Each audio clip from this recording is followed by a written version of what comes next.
daily dose of tubeworms. The interviewee gave the example of designing a joint research faculty building for sustainability and architecture. The aim of the building design was to try to bring together people from the two related disciplines. The interviewee mentioned being particularly interested in symbiotic relationships and wanted to design the movement within the building to provide many different paths between rooms, so that you had to walk past a series of exhibitions and possible inspirations on the way to your office every single day. Related to her interest in sustainability, the interviewee was also asking herself whether there was a way to harvest the energy that people produce naturally just through their existence. Whilst working on the design of the building in her studio, the interviewee was watching the US comedy programme The Daily Show.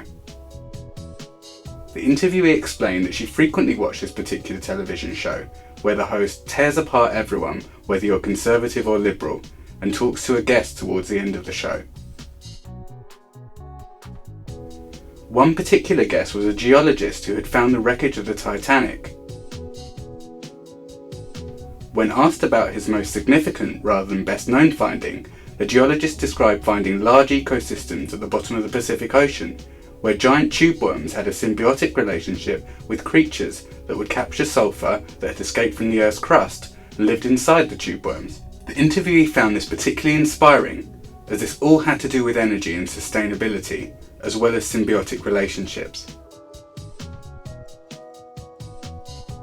Then, just under a week later, the interviewee thought to herself that she could research how the tubeworms actually harvest energy, and came across a small exhibit about giant tubeworms in the Natural History Museum, which she had visited for a different purpose. The interviewee translated the concept of the tubeworm's symbiotic relationship with the creatures into a design metaphor to guide her building design.